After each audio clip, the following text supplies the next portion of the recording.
Well, good morning. So we are picking up today where we left off last week. After the video, of course, came to an abrupt end, and today I have my video producer, Laura, who will be watching the video screen to make sure that... She's been promoted? She has. It's an unpaid promotion, but, you know. Yeah. Good morning, Lorna. Morning. Do you have your hearing device? Yes, I do. Okay, good. Being with you today. Yep, okay, good. So we're going to pick up today in 1 Samuel 21, and I thought, I usually kind of give some pithy comment about what I would say if I were to title today's lesson, what it would be. And again, today will not disappoint. I think that today we're going to talk about this title of "So You Think Your Life is Complicated." And maybe the Sunday before our election in the U.S., this is probably a very apt title as we go through the scripture. And in fact, I think we'll just start with the scripture and then pick it up from there. So as always, I would ask for volunteers. Today we're going to do 1 Samuel chapter 21. We're going to read the entire thing. And today the chapters are not backbreaking by any means, and so this should be fairly straightforward. We'll do verses 1 to 15. Who would like to do that for me? I can. Thank you, ma'am. David went to Nob to Ahimelech the priest. Ahimelech trembled when he met him and asked, "Why are you alone? Why is no one with you?" David answered Ahimelech the priest, "The king sent me on a mission and said to me, 'No one is to know anything about the mission I am sending you on. As for my men, I have told them to meet me at a certain place. Give me 5 loaves of bread or whatever you can find.' But the priest answered David, 'I don't have any ordinary bread on hand. However, there is some consecrated bread here, provided the men have kept themselves from women.' David replied, 'Indeed, women have been kept from us as usual whenever I set out. The men's bodies are holy even on missions that are not holy. How much more so today?' So the priest gave him the consecrated bread, since there was no bread there except the bread of the presence that had been removed from before the Lord and replaced by hot bread on the day it was taken away. Now one of Saul's servants was there that day, detained before the Lord. He was Doeg the Edomite, Saul's chief shepherd. David said to Ahimelech, 'Don't you have a spear or a sword here? I haven't brought my sword or any other weapon because the king's mission was urgent.' The priest replied, 'The sword of Goliath the Philistine, whom you killed in the valley of Elah, is here. It is wrapped in a cloth behind the ephod. If you want it, take it. There is no sword here but that one.' David said, 'There is none like it. Give it to me.' That day David fled from Saul and went to Achish, king of Gath. But the servants of Achish said to him, 'Isn't this David, the king of the land? Isn't he the one they sing about in their dances? Saul has slain his thousands, and David his tens of thousands.' David took these words to heart and was very much afraid of Achish, king of Gath. So he pretended to be insane in their presence. And while he was in their hands, he acted like a madman, making marks on the doors of the gate and letting saliva run down his beard. Achish said to the servants, 'Look at the man. He is insane. Why bring him to me? Am I so short of madmen that you have to bring this fellow here to carry on like this in front of me? Must this man come into my house?'" Thank you. Well, what do you all take away from this? David's just trying to survive. David is trying to survive. Why is he in Nob? Is it for the reasons that he said? Negatory. Negatory, good buddy. Probably not. Oh, David. Bless your heart. The last chapter, he found out that Saul was definitely trying to kill him. He had Yes. confirmation from Jonathan. Yep. So now he is on the run. He's on the run. This is a total lie. He is not on a secret mission from Saul. He didn't just run out in the middle of the night because his king told him to and didn't happen to take any of his weapons or men or armor or anything else with him. This is 2 lies right in a row. Bless Ahimelech's heart for believing it. And maybe he didn't. You don't get to be high priest and be a complete naive person, but there is some evidence of naivete here. David is lying, and And his lies, and my other point today, I could have made a different title for today, is there is no such thing as a consequence-free lie. And sometimes the lies you think are the best kind to give, that is, well, it's for the greater good, can actually end up being the worst kind of lies you can tell of all. In this case, it will lead to the complete destruction of every man, woman, and child in one of Israel's own cities. So here is David before the high priest. What else do you notice in this chapter? Well, is he the high priest? That's what Okay, so Ahimelech is the great-grandson of Eli? Great or great-great? He's a descendant of Eli. Is that Jesus what will actually refer to this in the New Testament as the period of the priesthood of Abimelech, which is another relative of Ahimelech, his son. But you would think that because he went to Ahimelech is the guy in charge, and he's in Nob. Now Nob, what do you mean Nob? Where was the tabernacle before the Philistines attacked during the life of Samuel? Where was the tabernacle and the ark and presumably the Ten Commandments and all of the sacrifices going on? What town was that happening in? Shiloh. Right. That was in Shiloh, hence the X. At this point, it's presumed that after the ark is captured by the Philistines, who are over here, the very next thing that they did was they went to Shiloh and they burned it to the ground. And it's not entirely clear what happens to the tabernacle. It's presumed that because the Israelites saw the writing on the wall, they very quickly hurried and gathered up the tabernacle, which again was a tent, a semi-permanent tent structure, meant to house the Holy of Holies, the Ark of the Covenant, the altar, and then various other utensils and tools used in worshiping Yahweh, which is all spelled out in the Pentateuch. Shiloh has probably been destroyed at this point, and so it seems as though all of that priestly infrastructure has been reconstituted in Nob. Nob, very interestingly, is right outside of Jerusalem. In fact, this might be even too far. It's said that Nob is actually on the north side of the Mount of Olives. So that's how close the tabernacle is at this period to Jerusalem, its eventual home, at least the home of the temple. What is the showbread? Does anyone remember what that is? No, it's not a Christmas treat. What's that? They were supposed to keep showbread out Very good. for the remembrance of the manna. Is that Yes. right? I mean, So here's our temple. Yes, you're on the right track here. they- So here's our temple. And we'll say this is the Holy of Holies with the Ark. So, yeah, you're on the right track here. This is spelled out in the law of Deuteronomy and Exodus, I believe, that this is an offering to Yahweh. And the priests were instructed every week to bake 12 loaves of bread as a food offering to Yahweh. Now, this may seem weird to us. This may seem kind of like ancient or archaic, but that was the law. Yahweh demanded a food offering. And so these 12 loaves of bread, which each loaf would be baked with over 5 pounds of flour. So that's a big loaf. So it's got nothing to do with the manna? Well, You can. yeah, I know, you know, I won't like make me feel to bad. make you feel good. You won't make me feel bad. It's okay. I like to make you feel good. The manna was presumably kept in a jar in the ark, but you were close. No, I wasn't. Thank you, though. I'll humor you, and then I'll get more response. So that's what I'm trying to do, is not restrict the responses. There's no stupid answers. So we will have 12 loaves of bread in 2 rows placed on this table by the priests. Now, they would bake it and replace the bread that was there every Sabbath, which was what day of the week? Saturday.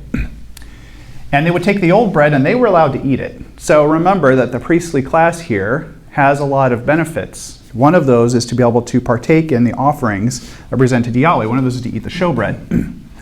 This is a Sabbath. It's a new Sabbath. Fresh, hot, delicious bread has been placed onto this table. 1, 2, 3, 4, 5, 6, 7, 8. Menorah, or lampstand, is on the opposite side of the room. So here's our bread. It's the bread of presence, or presentation, showbread. And then somewhere in here would be an altar of incense, which would look probably kind of like a little Ark of the Covenant. Day and night, well, I will say this. The bread is sitting there for a whole week by itself, smelling delicious. The incense is burned at least twice a day, and maybe more than that, during each one of kind of the ritual events. Every day there was at least 2 or 3 daily events where the priests would come in and have their daily prayers, and they would burn the incense on this incense altar, and it would smell delicious. Well, I don't know, it probably smelled horrible, who knows. And then every evening, from sundown to sunup, they would burn oil in the lampstand. Of course, this lamp had kosher or pure oil that had been blessed by the priests, and this is, of course, where we get our Hanukkah tradition, because they needed that oil to be blessed and it needed to be pure and holy. That would burn at night. And so you got all this stuff going on here. Well, here comes David, and he comes, kind of crashing into town. He's like, I need food. I need food for me and my men, and we're starving to death. And we go through this whole thing. And it has to be, of course, stated that this is holy. This is not something that just people would show up and be like, I'm hungry, give me some bread. Okay, here you can have the showbread. This was intended for the priests. And now, of course, there's some controversy of whether David actually ate the old bread or he ate the new bread. I think it doesn't matter. I think it doesn't matter because it's all the same thing. This is very, very special bread that's only meant for Yahweh and the priests. But here, David gets to eat it. In the New Testament, Jesus uses this as a great example of putting mercy above ritual. And I think that's our takeaway, one of our takeaways for today. It doesn't matter what kind of rules or laws that you put down. In the end, God is more concerned with mercy. But that's, we can talk more about that. So he eats it. He eats it to stay alive, even though he lied twice about why he was there. What else do you notice about this passage? It's quite a coincidence, which I don't really believe in coincidences, but that Goliath's sword just happens to be right where David kind of needs a sword. Don't you love these complete accidents? Why was it there? I mean, aside from what you're getting at. Why would Goliath's sword be in the temple or in the tabernacle? Symbol of a great victory of the Lord. Yes, this is exactly it, Rodney. This is exactly it. The Israelites want to honor God for his victory. You remember that earlier, after David defeats Goliath, he takes some of his stuff back to his own tent, and he's got it for a while. But it sounds like at some point it ends up that the sword is here. But what does that tell you about how the Israelites saw that victory? The Lord's victory. The Lord's victory. Gosh, maybe the Israelites aren't so bad after. Maybe they've got something together here. And then, so what are you getting at, Laura, when you say that? Wasn't that a coincidence? Why do you say that? Well, I just think that, God. David didn't know it was there. Yeah. Okay. Yeah, so there's the coincidence. Like Laura said, God was leading him where to go. Great. And what's he going to do? And we'll read that a little bit later. In our human mind, I think that he was the rightful owner of the sword. You know what I mean? Like, he's the one who conquered. Well, I'm just saying, like, really God conquered Goliath, but in our minds, you're the one who goes and conquers someone, then you get their spoils, right? Yep. So, That's it. I'm wondering what good this sword would do David, because the thing is so big that It's kind of true, right? normal people couldn't use it anyway. Thanks. Well, Here, you hold certainly this. Isn't anything other like it, right? Right. Oh my God. Yes. Cut off his head. Yeah, it might be a token of, hey, here I am with it in my hands again. Okay, that's what I want to get at. I want to get at that, which is the last part here. He goes, where does David end up at the end of this chapter? It's not on your map, but it's Yeah, it Gath, is. one of, oh, it is? Yeah. Okay, I can't read. What is, I know. Remember the Philistines anyway? Yep. Yeah, it's one of their 5 major cities. This is Philistine territory here, folks. Where was Goliath a champion? Yeah, now he's got to figure out how to hide this sword. No. He's not hiding That is a it. symbol of He's saying- not hiding it. He walks, you better believe, he walks into town with that thing, I don't know how it was strapped to his body. Right? Dude walks in. I gotta give David points for either complete stupidity or total guts. He walks into town with that frickin' thing strapped to his. What is his message to the king of Gath, to Achish? What is his message walking into town with that thing? Subliminally, it's, I am your conqueror. Yeah, Now I'm here. and I'm here. And But I'm it says he was crazy. afraid. It says Yeah. he was afraid of it. What? When did he become afraid? When did he become afraid? It wasn't until Achish said something. Well, he's by himself at this point. He doesn't have anybody with him. We're not sure about that, but you can be sure that he didn't have a big entourage if he had anyone with him. Because he had some men with him at the tabernacle. But what is he coming into town? It's only after. Wait a minute, Yeah, wait a go minute. ahead.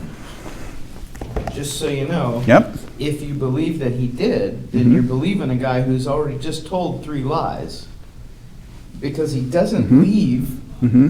Saul's presence with men, Mm-hmm. and it doesn't say that he's got them, and now the liar, Mhm. who's just told 3 lies, says, oh yeah, I've got men. That's why I need the bread. Oh yeah, don't worry about that. Mhm.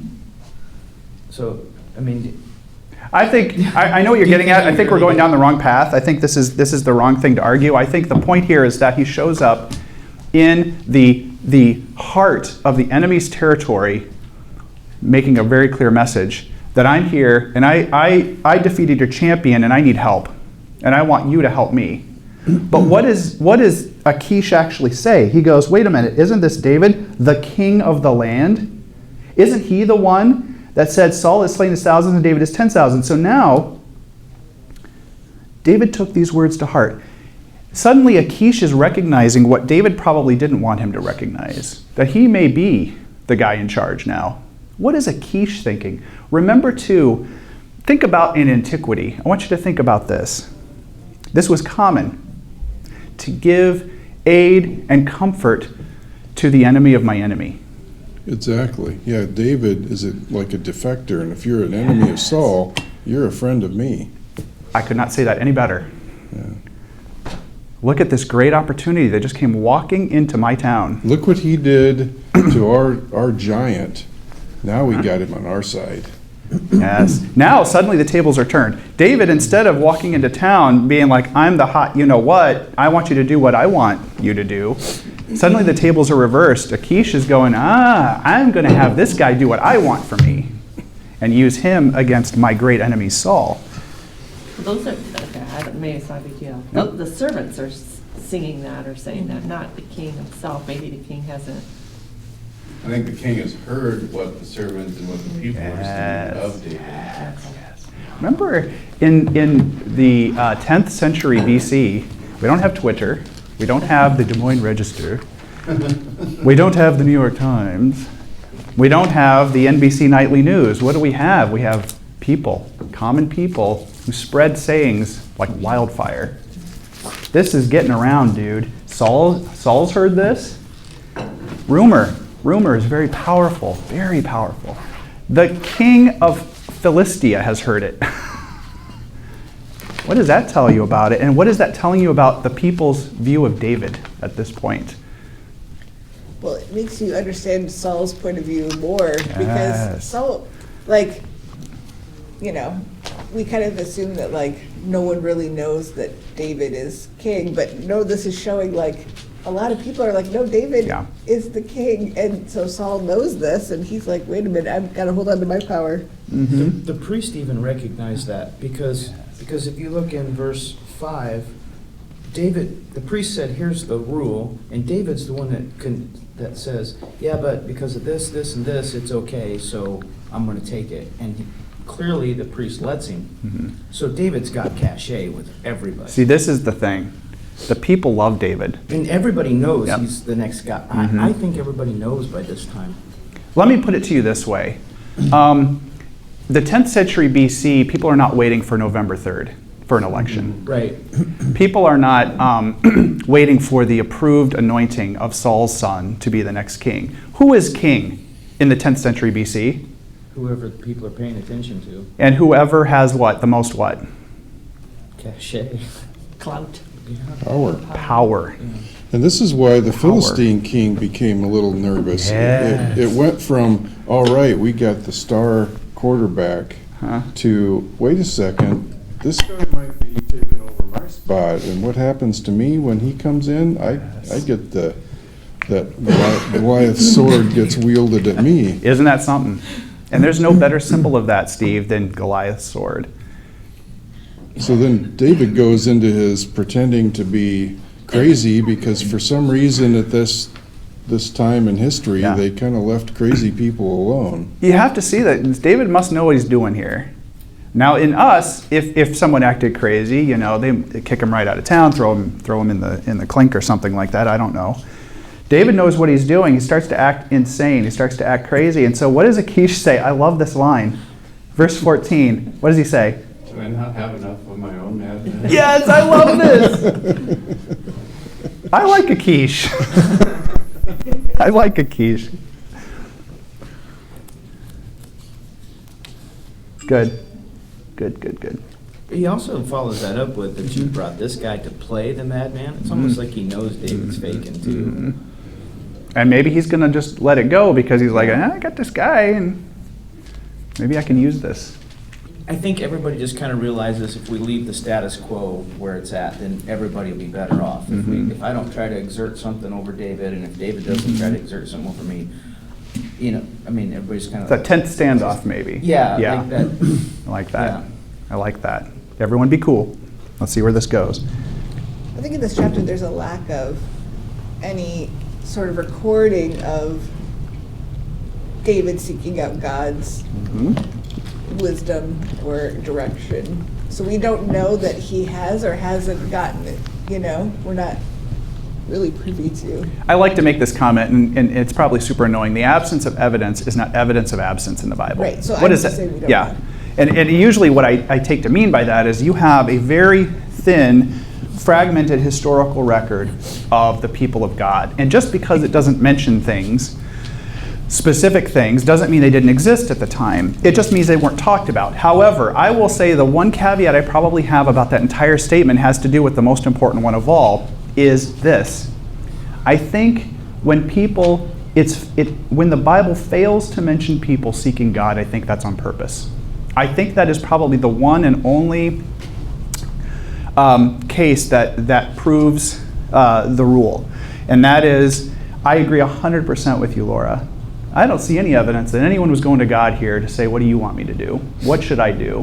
What is your counsel that you're seeking? And someone looks at that and goes, that stands way out. You don't see David going to God and asking. You don't see the priests of Nob going to God and asking. You certainly don't see Achish, a pagan Philistine, going to God. Instead, you see these people lying and acting human and acting in their own self-preservation, their own self-interest.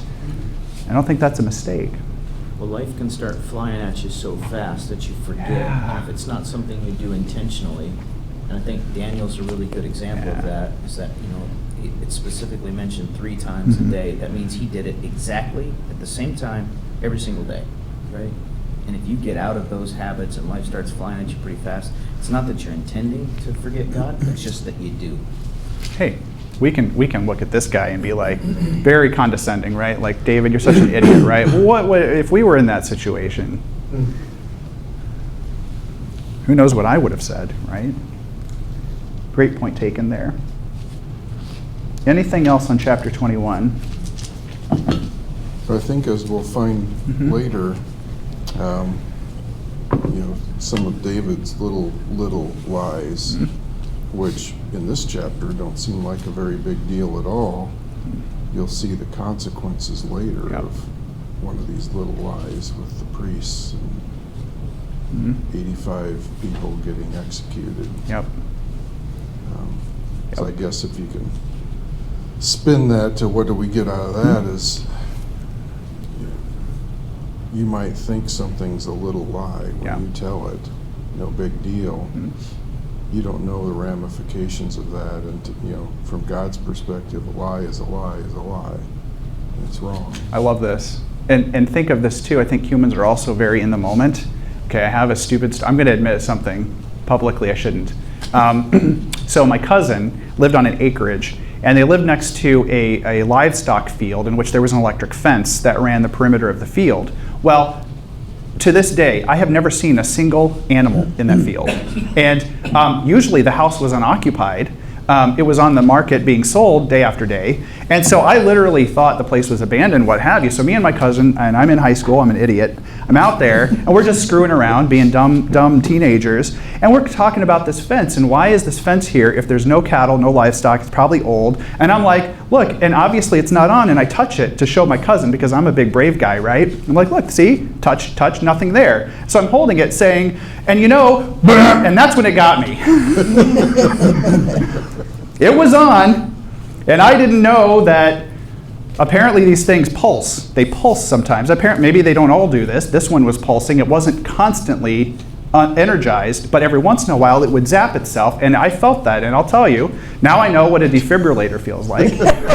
I know what it's like to be tased. It's not pleasant. But this is the thing, isn't it? That human beings are exactly like this. We're like, that's dangerous, huh? See, there's no, and then it gets you. Then it gets you. What is the point I'm trying to make here? A, do not touch electric fences.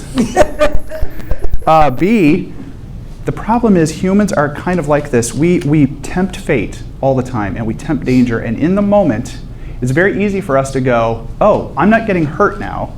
We're all good. I think the little lies that we tell are like this. We seem to think that the lies have some kind of immediate effect. If it's going to be bad, we'll find out. And even to our own actions, this extends beyond lies. Any kind of immoral action we take, we kind of assume that if we don't see the ramifications and damage from that immediately, then we're off the hook. And maybe even worse than off the hook, maybe it's a good thing. Well, maybe it was good that I told this little lie to protect myself. Look, I got to eat. I got to be safe for the night. My men ate, right? But to Steve's point, what happens here? Turns out that fence was on. That fence was energized. And pretty soon, a whole lot of people are going to suffer because of it. Okay. Let's move on to chapter 22. Let's read the whole thing. That'll be 1 to 23. Who would like to read that for me? I can. Thank you.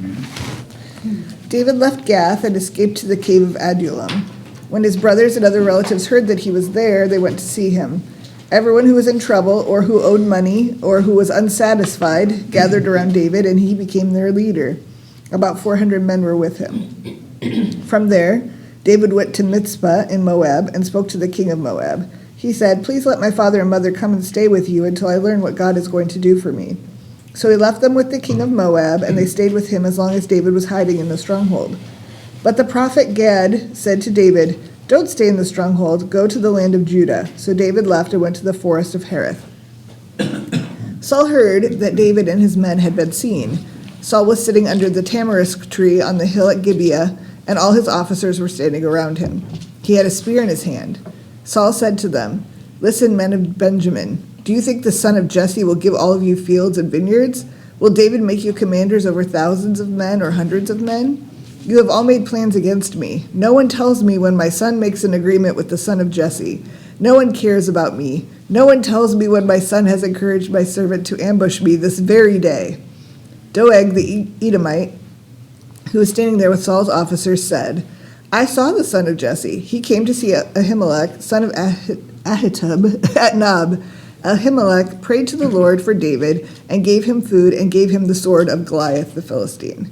Then the king sent for the priest Ahimelech, son of Ahitub, and for all of Ahimelech's relatives who were priests at Nob. And they all came to see the king.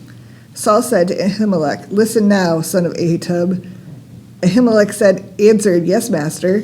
Saul said, "Why are you and Jesse's son against me? You gave him bread and a sword? You prayed to God for him? David has turned against me and is waiting to attack me even now."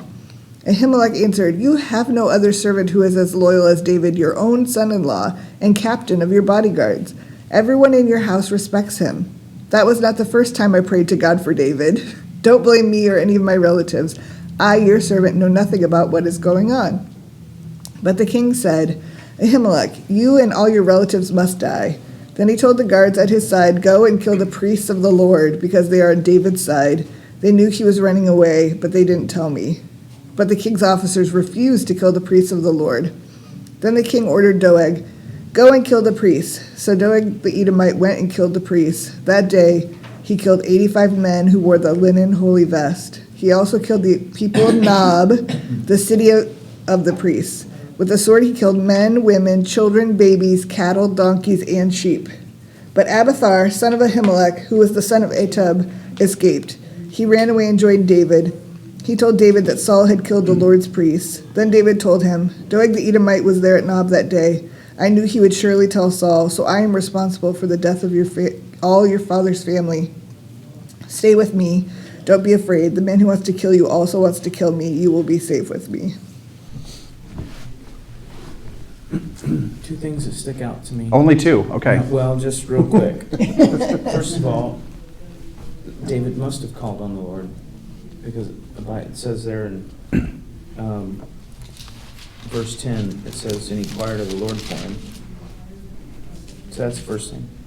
Second thing is that verse 22 this is the reason I believe David was called a man after God's heart.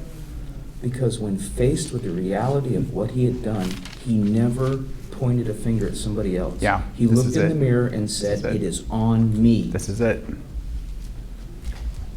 And that is integrity at the highest standard. And who is Even in not spite doing of a this? lie. Yep, who is not doing this? Saul. Yes, the king of Israel. And yeah, in fact, the whole thing is like, you have done this to me, and you've done this to me, and Yep. you've done this to me. That the whole chapter is just full of blame, blame, blame. Yeah. Not, hey, I've screwed it up Yep. here.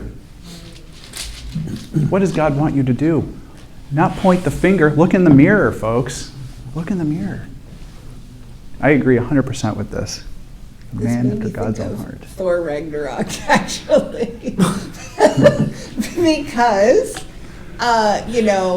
Hera shows up and she wants to take over the kingdom, and all the king's guards are like, "We're not gonna follow you, like you're crazy." Mhm. But then there's this random dude who decides, "No, I'll go and kill people Oh, for you." wow. This is good, Right? Laura. I And never so thought of that's this. kind of what happened with Yeah. Saul. Like, his Yeah. own bodyguards knew that killing priests was wrong. Yep. They knew, and they were like, "No, we're not gonna. You're not doing what God wants you to do." And so he finds this random Doeg guy. No, and not he- random. I mean, not Who random, is he but yeah. from? He is one of the sworn enemies of Israel. Big surprise, Saul got him to do it. This is huge, folks, and I love this analogy. Thor Ragnarok, I love it. Love it, love it. But and also that Doeg, he's only supposed to kill the priests, and he goes and kills every single person and all And their animals. What is this an ironical twist of fate from? Who was Saul told to wipe out and didn't? Yeah. Do you remember this a few chapters earlier? AI. The Amalekites. God told Saul, you go to the Amalekite city and you wipe every single thing out. You take nothing for yourself. You kill every man, woman, and child, destroy their livestock, burn it to the ground. And what did Saul do? He spared them. He spared them. But today, Saul has decided to do that very thing to his own city. To his own city, folks. And he, instead of the kings were kind of supposed to go out in battle. Yeah. That's where David gets in trouble later, is Yeah. he doesn't go out to battle like he's supposed to.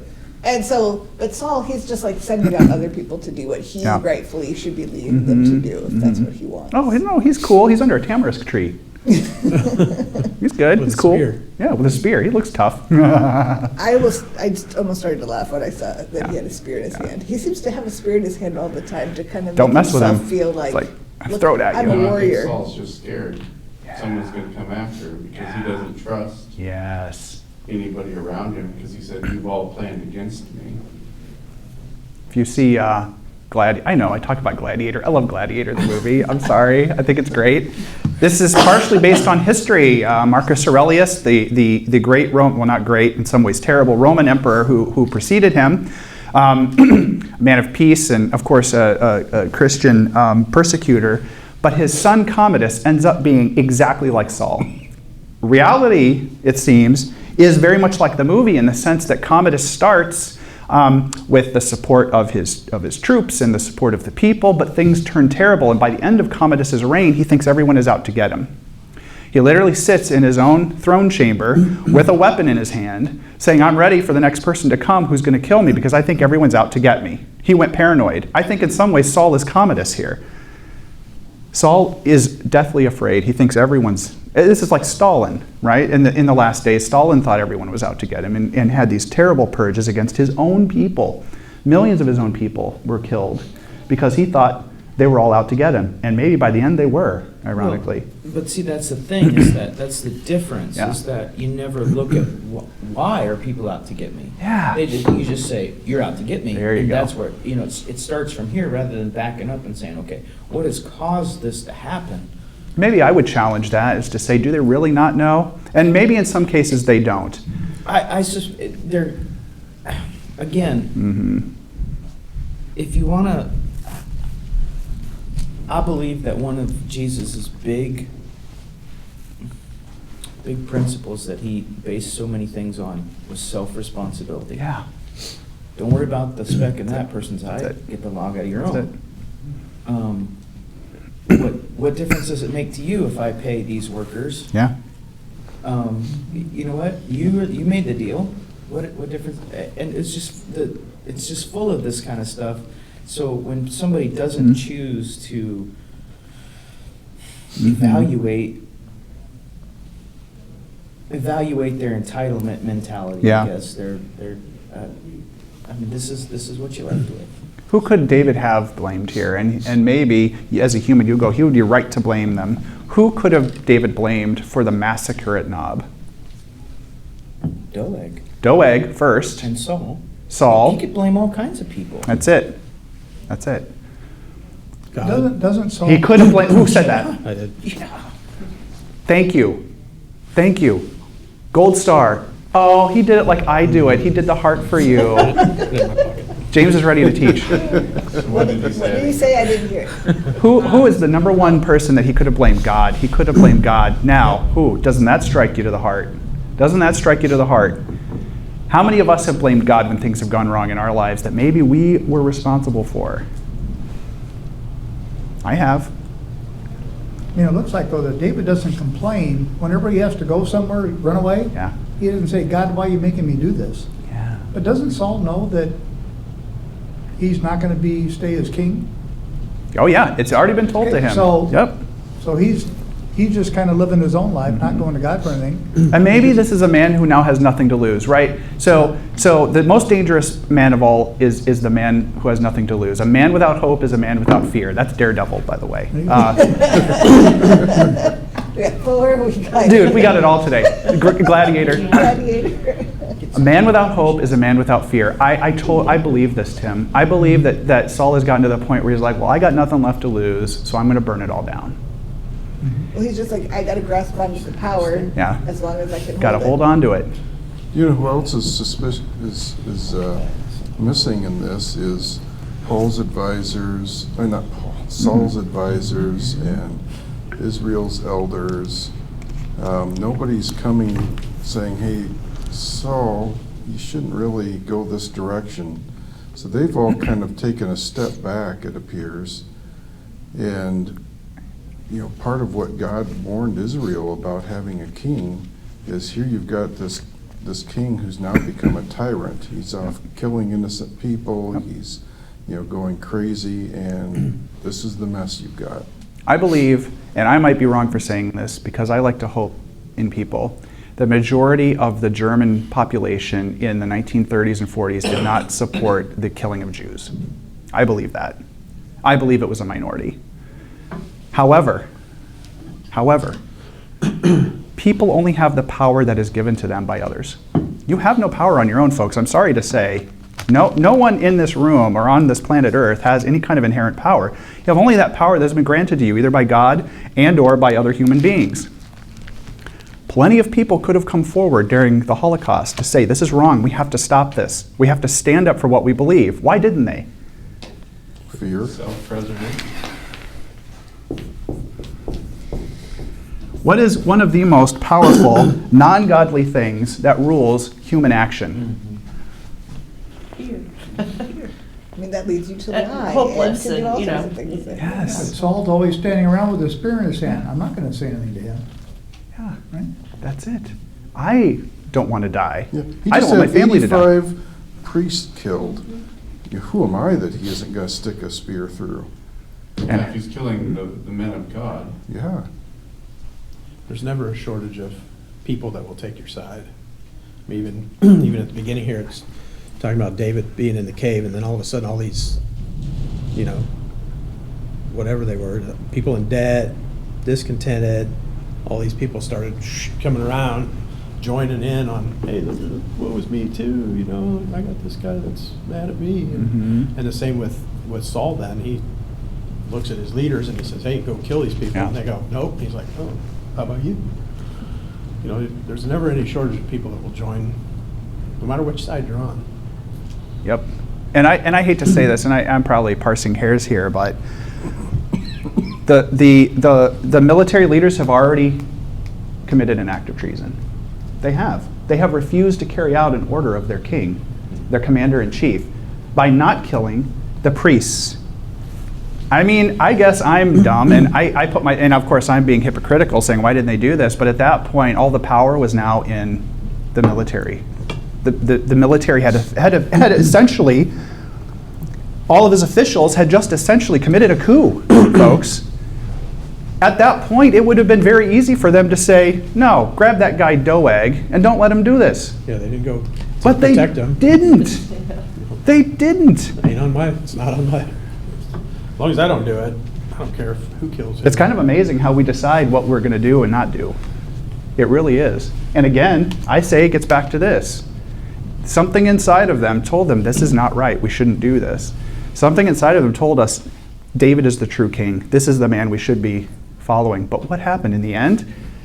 Their lack of activity, their lack of action caused a great horror. Your lack of intervention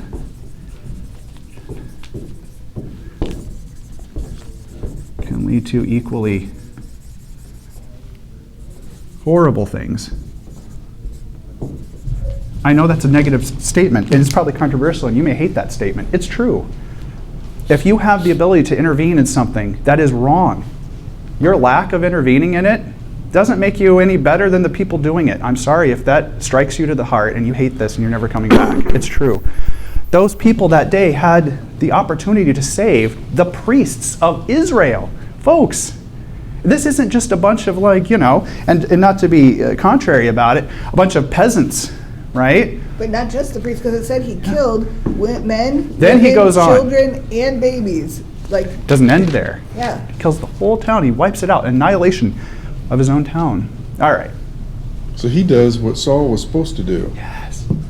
Yes. But against Israelites, not against. Yeah. Right. Their The own people. Their own people. This is a critical time for the church, folks. God is sovereign. Make no mistake about it. Dark forces are allied against us. Forces who have openly admitted that they are enemies of the church, are enemies of God, and enemies of Christians. By just staying quiet in your homes and keeping to yourself and not intervening, it becomes a very dangerous situation for all of us. Speak up. Speak up. In a Christian and loving and patient way, speak up. Okay. I want to talk, too, about where David goes. Where does he end up going after this? So this horrible thing happens. Okay. Wait, maybe he already did it. Did he already do it? At the very beginning, at the very beginning. He went Yes. from Adullam to Mitzvah. Yeah. Mitzvah. Why does David think that he can go to Moab for shelter? Family ties. Yes. Okay. Can I do it? All right. Okay. Very good. He did it. Why family ties? Great-great-grandma Ruth was from Moab. Ding, ding, ding. Wins another prize. Ruth the Moabite. Now, I will also say that I think it has to do with what I said earlier. They're all sniffing blood in the water. All of these enemies of Saul, who now has a formidable army. He has a formidable presence here. There has been warfare now in which they have suffered. They're all smelling blood in the water here. Now, David is showing up in Moab, saying, hey, I'm here. I think the rulers there are like, same thing. Friend, the enemy of our enemy is our friend. So the intervention in the Middle East with rebels started long before the United States ever got involved. So nothing new under the sun, potentially. But it's going to end now. Right, It's all over. Right. You don't understand. No It's all problems over. there anymore. I also noticed, Saul, Yeah. they are, finally a united kingdom of 12 tribes. Mm-hmm. However, when Saul is talking, he's all about Benjamin, the men of Benjamin, and, is this man from Judah going to help you Benjamites out when he becomes king, kind of. Yeah. So it's not as united as maybe they're trying to present it as, because it seems like since Saul is from Benjamin, Benjamin is more favored. And what happens when you start to see cracks in the opposition? You get your chisel out. Start to get your chisel out and go, there's a crack there. Let's hit that crack a little bit more. Oh, there's a crack there. Let's start to hit that crack a little more. Let's divide and conquer. Let's divide them. Let's hit them where it hurts. Let's figure out what their weakness is and let's attack that.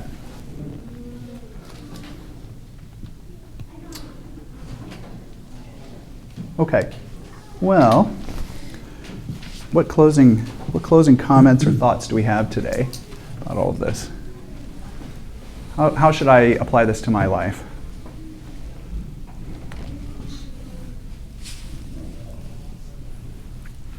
Careful of lying. Yeah. Lies have consequences Okay. that you may not see.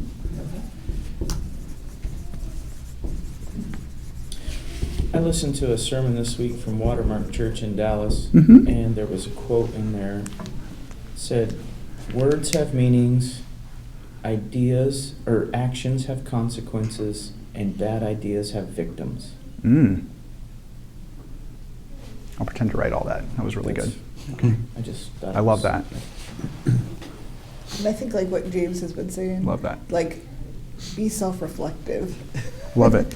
I think very few people are self-reflective. Yes. We like to say oh no, my husband's being a jerk, or my wife's being naggy, or it's not my fault that things aren't going well. It's these things are making me act this way, and then it's no, you need to be self-reflective and ask God, point out the things in me that I need to change to make things, what you want.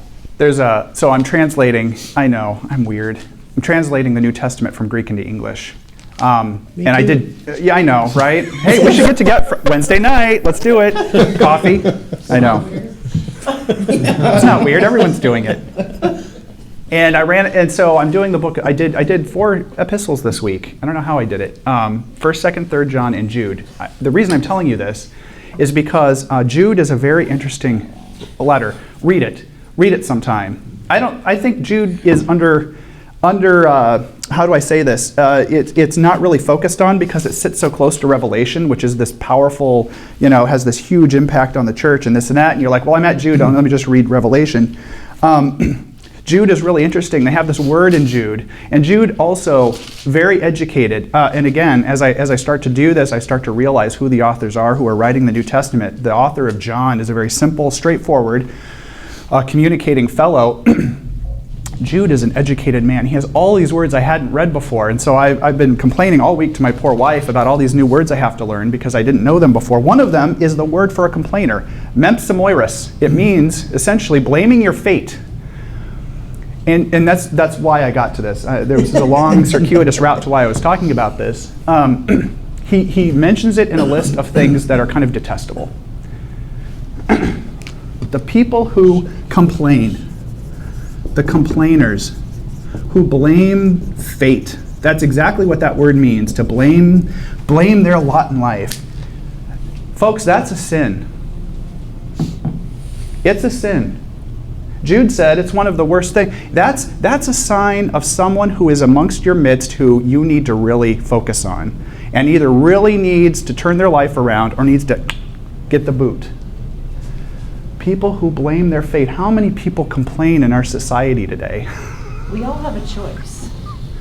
Yeah, You know. I'll have a choice. So if you're unhappy, Yeah, don't just blame somebody. Yeah. Like, do something about it. there you go. Take action. Whether it's Okay. praying or, Yes. Yes. uh, And not just taking action, but really in a sense, it's kind of let's point the arrow back, right? Yeah. The whole thing, I'm pointing at you, but I got 3 fingers pointing at me. That's actually true, right? Anytime you blame someone else for something, you've got 3 times as much blame to heap upon yourself. Examine yourself. Who said that? I think Laura. Be self-reflective. Be self-reflective. I spent many of my adult years just blaming my dad. Yeah. And it was just so easy. Didn't know how to, sync the spark plug wires on my truck. Yeah. It's because my dad didn't teach me. Didn't know, things were going bad with my wife. Well, because if my dad would have had a good marriage that modeled, godly husbandry and blah, blah, blah, I just blame my dad. No matter what it was, Look at it, I'm not very good at work. It's because my dad didn't show me how to work. Didn't matter. Why? Why matter. did you blame your dad? Because it was easy. Yes! Because it was easy. Because it didn't mean it wasn't my fault. Less pain for you. Yeah, you didn't have to take any responsibility for what's happening in your life. Yes. I mean, I got to a point, I can tell you exactly, I was standing around a campfire, smoking a cigar with my best 2 friends in Colorado at a John Eldridge retreat. And, I'm crabbing and moaning about, if my dad would have just blah, blah, blah. And they're like, dude, when are you going to stop? When are you going to stop? I'm like, what do you mean? I don't blame my dad for everything. They're like, yeah, you pretty much blame your dad for everything. And they said, I said, well, maybe now, Yeah. And so that we started praying and came together and started it was spiritual warfare time, and it was heavy, and I didn't want to let go of it. And eventually got to this point where I got this visual that I had this crutch that I've been limping around on all my adult life, and God came up and kicked it, and I could physically watch that thing go up over the mountain. Nice. And for me, that was like, I guess I'm done. I don't get to do that anymore. And I quit blaming him. Nice. And all of a sudden, I start to take responsibility for myself and realize that I'm not such a screw up. Yeah. I'm just a human. And these things that I don't know how to do is just because I don't know how to do them. It's okay. Ken, I love you because you actually have good real world examples. I only have public service announcements. You'll get an opportunity to have. Yeah, movie analogy. You will have that opportunity soon, I would guess. I hope. And maybe I don't. But here's what I'm saying. Brought to you by your local public service announcement. It's like credit card debt. It's easy to spend money on your credit card because it's less pain. Give them the plastic. You get the present, right? You are pushing the cost of that to the future, in which there will be a much greater cost than in the present if you do that. Blaming others is only punting the ball. It's only kicking that can down the road that will only hurt you far worse in the future if you let it.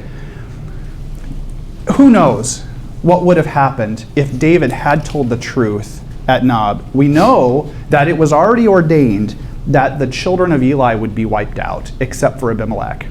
and that it was already prophesied that would happen, but this gets into the cause and effect, Star Trek thing where you're like, well, that's because David was going to lie in the future. I don't know.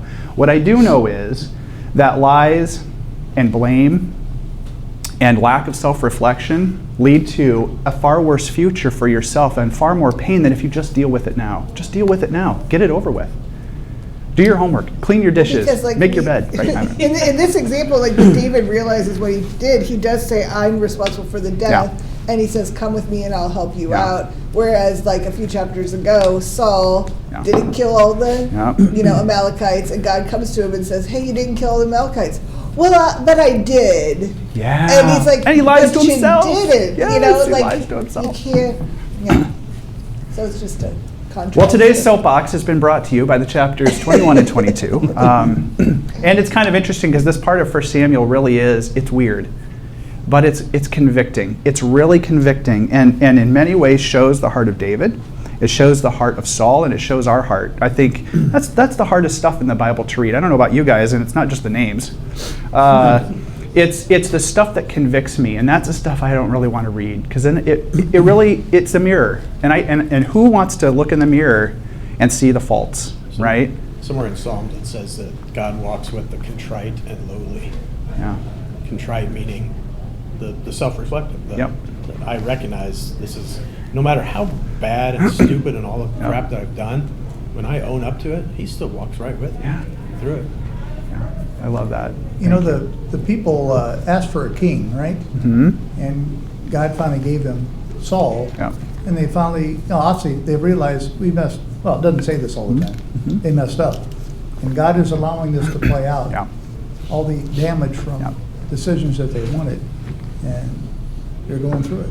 And how easy would it have been for them to blame God when God is just allowing the consequences of their own sin to teach them a lesson? Mm-hmm. I totally agree with this. I think the hardest thing to understand maybe in life is why do bad things happen, evil things happen to good people? God has never promised following him will be a free ticket from persecution. In fact, it's almost the opposite, that you can bet there's going to be persecution here. Yep. Those priests didn't do anything wrong. Mm-hmm. They were totally innocent. The kids were innocent, but yet God allowed the evil to hurt them. Yep. We'll stop there. We'll pick this up next week. Thanks for joining us.